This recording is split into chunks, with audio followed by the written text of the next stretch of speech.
All right, so welcome to the Teenage Mutant Ninja Turtle Guide to Color Theory.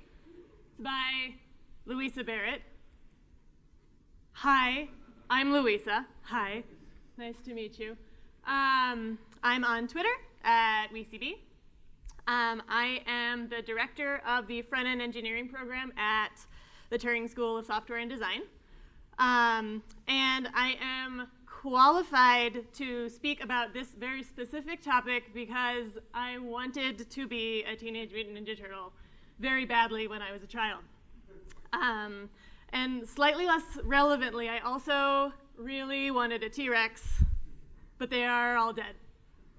So I couldn't have that. So that's how you know that you can really trust what I'm talking about right now. That's how you can tell. So let's get started. Let's do it. All right, so we're going to be talking about introductory color theory concepts today. And I always like to just start with the basics. And so what that means is that we're going to be talking about color groups. So there are basically three big grouping buckets that all colors fall into, and they are warm, cool, and neutral. So when we're talking about warm colors, they are generally thought to be very positive and very energetic. And colors in this group have actually been shown to have a pretty physical effect on people. They can raise blood pressure, they can increase respiration, they can even enhance your metabolism. So if you think about this from a business perspective, the kind of companies that are using really warm, bright colors in their logos or in their brands are going to be trying to communicate something that's fun and energetic and or some sort of playfulness. So you'll see a lot of fast food brands or things that are targeted to children and things like that. You'll see a lot of these warm colors in these brand associations that are tying you more closely to these more energizing, fun things. Then we have the cool color group. So cool colors are going to be greens, blues, purples, those kinds of shades. And they are going to be a little bit calmer and more relaxing. And colors in this group are often more associated with stability and composure. And again, if we think back from a marketing perspective or a business perspective, these colors or brands that are using colors from the cool color groups are often they're trying to communicate that you can trust them. So you'll think about like insurance companies or banks or hospitals. They're going to have these cool color groups because they're sort of communicating more stability and a little bit more trust. And then the final color group is neutral colors. These tend to be a little bit more conservative. You'll often see them used as a foundation or a base for a color palette, and they can tend to sort of skew either more warm or more cool. Even though they are a neutral group, they're kind of their own little beast, but they can skew more towards the warm side of the spectrum or the cool side of the spectrum. So they can kind of pull in some of those connotations with either of those those two other buckets, those two other color groups. And then one more group, it's a non-color group, it's mutants. And just like with colors, with the warm and cool colors, they have these feelings and associations with them. Mutants have very strong associations with them as well. So if you think about the X-Men, people didn't really trust them. They had to isolate themselves. We think about Godzilla. Nobody really likes Godzilla. Godzilla's mean and eats people. It's not very nice. Or if you think about the Teenage Mutant Ninja Turtles, they had to live in the sewer because nobody wanted to see them. They had to hide from everyone. Splinter wouldn't let them go out and be seen. They had to save the city, but do it secretly. So thinking about all these associations that we have with mutants leads us to color associations. So we started to kind of talk about with these color groups, these big buckets, specific colors have very strong cultural associations that are bound to them. And sometimes we don't even realize that we have these associations with these colors because sometimes it's just kind of baked into our experience and our life experience. And those exact meanings can be pretty subjective based on what your upbringing was, what culture you grew up in, just what other design choices and the sort of the context of the color. If you think about red can be associated with love and Cupid, and it can also be associated with the devil and fire, right? So they have these sort of very different associations with one color based on context.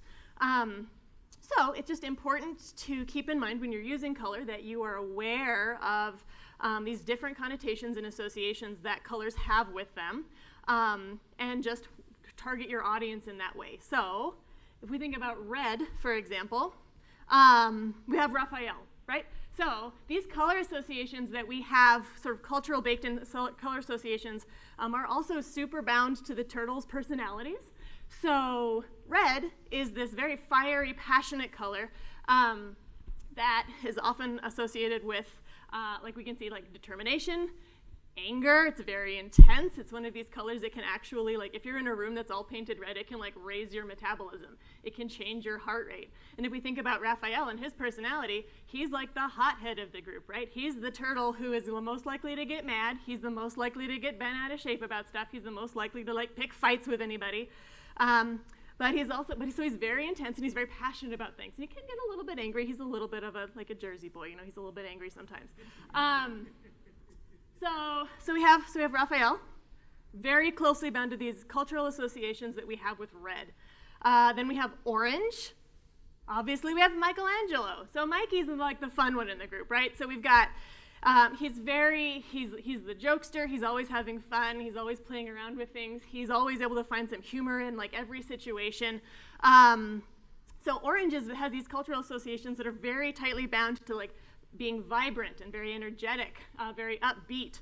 If you like, when you use orange, you're communicating fun. You're usually communicating something that you still have some passion, you still have this like energy that you have with red, but it's softened enough that it becomes more of like a positive, fun experience rather than like kind of like has the potential to skew towards angry. And that really ties in closely with what Michelangelo's personality is like. He's always kind of goofy. He's always finding a way to like have fun. He's just a very goofy personality. He's the fun one in the group. So again, we have like the warm color groups. They're a little bit more like upbeat, very passionate. Then we have the cool color groups. So if we think about blue, we have Leonardo.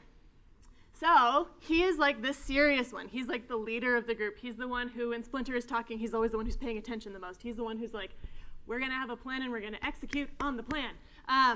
And so blue is very, again, associated with these types of behaviors and these types of feelings. Like it's associated with loyalty. It's associated with intelligence. It's associated with confidence. It's a color that people tend to trust. And that is, again, very closely tied to what Leonardo's personality is like. Then we have purple. We have Donatello, right? So Donatello he's like the mechanic of the group. He's always like problem solving and thinking about things. And if we think about the history of purple, it's actually kind of a cool story. So purple was always, historically, has been hard to access and hard to make because just the way you made the dye was really hard, and it was hard to get, like the way you actually create the dye was hard. So it was tended to be very closely associated to like royalty or like the clergy. So it was bound to these institutions in these places that were pretty closely locked to power and wealth and education. So purple tends to be associated with similar things like that, like dignity, wisdom, creativity. And that's what not Michelangelo, I'm horrified at myself. Donatello. Oh, it's a close call, messed up. Oh man. All right, so, and that's like very closely bound to what Donatello's personality is like, right? Like he's very smart. He's always problem solving. He's kind of an engineer. He's a little bit nerdy. He's also very centered on things, like, right? He's very smart. He's soft-spoken. He thinks through things before he acts. He's not going to just go and be frivolous and do something silly like Michelangelo might. I got that one right. That was Michelangelo that time. And then we have a neutral color group, and we have Splinter, right? So Splinter is like the grounding force of the Teenage Mutant Ninja Turtles, right? He is very calm. He's very relaxed. He's very dependable. They know they can trust him. He's the one who kind of brings them back when they start getting a little crazy. Like, he's the one who's allowing them to, like, he trains them, he teaches them. When they get goofy and get a little out of control, he's the one who, like, brings them back to center. And it's like, don't do that. Don't go out in the daytime. Go out at night when no one can see you. Don't be crazy.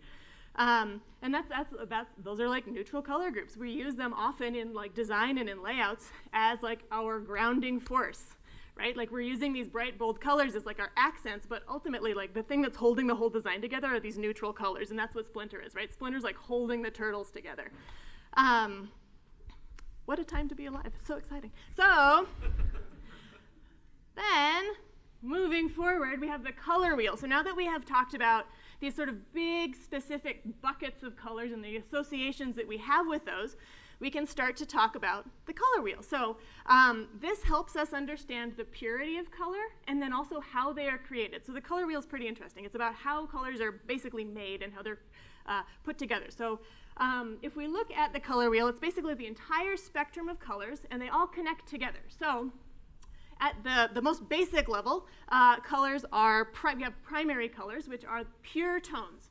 So primary colors cannot be, you can't make a primary color by blending any other colors together. So these are going to be red, blue, and yellow. So these are our pure colors. They don't have all other colors are based off of these three colors that have been combined together, and you can't get any more like simple or basic than these three colors. When we think about the turtles, we have, so primary colors are also like some of the most like powerful and punchy colors. So in relationship to the turtles, we have Raphael and Leonardo. So these are the two most like opinionated and like driven personalities in this group, right? So and they're sort of polar opposites too. They're also like, when we think of warm colors and cool colors, blue and red are like kind of like the go-to representatives of each of those color groups. So we have this basic like fundamental like sort of conflict between these two, and that kind of is also played out in their relationship with each other and just their personalities. So we have Raphael, who again is a hothead. He's representing the sort of passion of the group, and then we have Leonardo, who's a little bit cooler. He's calmer. He's going to defend what's right no matter what. And they tend to like kind of butt heads a little bit because they're very strong personalities, just like primary colors are very strong, potent colors. And they're also the most pure colors, and these are the most like opinionated, strong personalities in this group. Then we have, we have secondary colors. So secondary colors are created by blending two primary colors in equal amounts. So these are going to be purple, orange, and green. So again, you still get that hot, cool dynamic, but it's a little bit softened. It's not quite as punchy as a primary color, but they're basically like, primary and secondary colors are basically like the colors that you're going to get in like a pack of Crayola crayons, like a basic pack of crayons. So if we think about that again for the turtles, we have Donatello and Michelangelo. So they are still representatives of these like warm, cool color groups.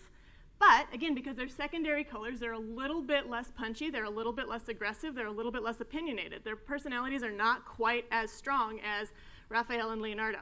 So they are secondary colors. So they're purple and orange. So you still get that dynamic, you still get that hot, cool dynamic, but it's softened just a little bit. And that's reflected again in their personalities, in their interactions with each other, and their interactions with the whole group. So it's kind of interesting. You get it's basically just like a softening of that same dynamic, but it's just shifted just a little bit. Then, talking about color combinations. So we're still moving forward. So we've talked about color groups. We have talked about the color wheel, so we've talked about different types of colors, and now we can talk about like strategies for actually making color combinations. So to get started, we have a complementary color combination. This is going to be your most basic, kind of like easy to make color combination. It's essentially two colors that are directly opposite of each other on the color wheel. So in this example, we have purple and yellow. So these kind of combinations they're going to work, they're easy to make. They can sometimes have a little bit too much contrast. They can kind of be a little bit of like visual vibration between the two of them. If you put them together right next to each other, they can kind of fight a little bit because they're just very saturated, punchy colors, and they're not necessarily always a super visually pleasing combination of colors. So to kind of work with that a little bit, there's this concept of a split complementary color. And these are basically the same concept as a complementary color, except rather than going directly across the color wheel, you go across the color wheel and then go up a tick or down a tick. I went backwards, so up a tick or down a tick, to kind of get a little bit softer color combination. So rather than a direct pairing from across the color wheel, it's a little bit like you dropped like a triangle on the color wheel and then just picked one of those far points. So it softens that combination a little bit.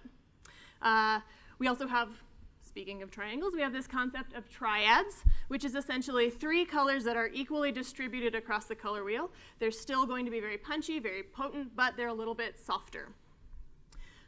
So you're still going to be bright, but they're not going to be quite as contrasty as a complementary color combination. Then we have analogous color combinations, which are just a spectrum of colors that are all selected from one sort of quarter or one section of the color wheel. So they are going to be a little bit easier to put together. You don't have to like do any sort of fine tuning between multiple colors because it's all one color family. Then we have this idea of a tetratic color combination. And this is where you basically, it's like similar to a split complementary pairing where you soften that complementary, that direct across the color wheel complementary pairing, but you essentially just drop a rectangle across the color wheel and you take those colors from those four corners, and that's what the turtles are. If we think about this, this is as close as I get to conspiracy theories. So basically what we end up with is we get this like, and this is like fussed with just a little bit, but you can see that we get this really like intentional tetratic color combination for all of the turtles, and it ties into all of these other things about their personalities, about these combinations of colors, about these associations with these colors, and all of these things that we have with the color wheel, which is crazy. It's fancy. I love it. It's very fancy. So you can impress your friends and family over the holidays. This is great holiday dinner conversation. Hey, Grandma, check it out. So now we've talked about some color groupings. We know how to kind of like make some combinations. We understand how these personalities are sort of actually crafted by color. And now we can talk a little bit more about how to actually speak about color, how to actually build some vocabulary around color so we can help to actually distinguish and really define colors as we're working with them. So to start with, we have a term called hue. And hue is essentially, it just defines like a pure color. And in many situations, you can kind of just use hue interchangeably with the word color. It's basically like a synonym for color. So typically, hue will be referred to as like a primary or a secondary color on the color wheel, the colors that you kind of learn in elementary school that have very specific names. And then, so that's hue. Then we have value. So value describes how light or dark a color is. So like in this example we have, it's not necessarily super clear on the screen, but it's like a really deep purple with a yellow. And so yellow has a very high value because it's a light color, and then purple has a low value because it's a dark color. And these sort of values are basically decided on by how much light is being reflected back to your eye from the color. So a high value is going to reflect a lot of light back to you, and then a low color is going to absorb more light rather than reflect it back to you. So value. So again, if you have two colors that have very different values, they're going to be very high contrast. So again, like this deep purple and this lighter yellow, they're going to have a lot of contrast. Then we have tone. So tones are made by mixing pure colors with a neutral or a gray scale color. So this is essentially like you can soften the tone. So if you have like almost like a gradient, that is essentially a tone, right? So you don't just have like 100% saturated red. You can like mix some white into it and make it into a pink. And so you also have these terms called tints and shades. Those are also considered tones. So if we look at this example, this circle on the far left, bad at left and right, is that the left? Okay. The far left is a tone, it's purple. Then we have a tint. So a tint is when you add white to a pure hue, essentially when you add white to a hue, so it softens it and you get a range of tones. And then we have a shade, which is when we add black to that color, and then we have a darker range of colors. Then, if we think about this for hue and tone, for the turtles, they are all represented. So it's also very interesting, like if you think about their hues are all very like intense, like these primary colors, or these primary and secondary colors, and they also have fairly similar values. So again, like the amount of light that's reflected, or the amount of light that's reflected from their colors is fairly similar. Like Michelangelo's is a little bit lighter, but for the most part, they are fairly close. They're fairly consistent. So you're not going to get a huge amount of visual contrast outside of just the fact that the colors are very different, and they're very different intensities of just the color and the hue that they're being used. But the actual values are fairly consistent, which again adds a little bit of like equality and consistency to the grouping as a whole. here we go. So then the last term we're going to talk about is saturation. So saturation defines the range of purity for a color. So it goes from 100% pure color, so this sort of like yellow band on the left, is 100% saturated, so that's a pure color. Then it goes, if you just pull all of the color out of it, it becomes 0% pure color, which is essentially a tonal gray. So this is a great way to create a gray that will still fit in a color palette that's very relevant to like your accent colors. So if you have like a red or an orange or something that you're using it as an accent, you can just desaturate that color and still have a really nice neutral that will complement and pair really well with that punchier, brighter color. And an interesting way to create a desaturated color when you're painting is to take two complementary colors and you just blend them in equal amounts. And then ultimately you end up with this tonal gray. By blending two complementary colors together, you completely desaturate them to the point when they become gray. And it's this kind of tonal gray that still allows you to pair it really nicely with either side of these really punchy, brighter colors. So if we're thinking about tonal gray, and then again we think about Splinter, so Splinter is the tonal gray of the Teenage Mutant Ninja Turtles. So if we think about this, like he is essentially like at the center of all of these students. He has like taught them everything he knows. They respect him more than anything. He's essentially he's their guide and he's their parent. And he is essentially like a combination of all of them. So he is this tonal gray of all of the colors of all of the turtles. He's the center of the turtles. So. Neat. So what we talked about today, we talked about color groups, so just these large buckets of how we sort of categorize colors.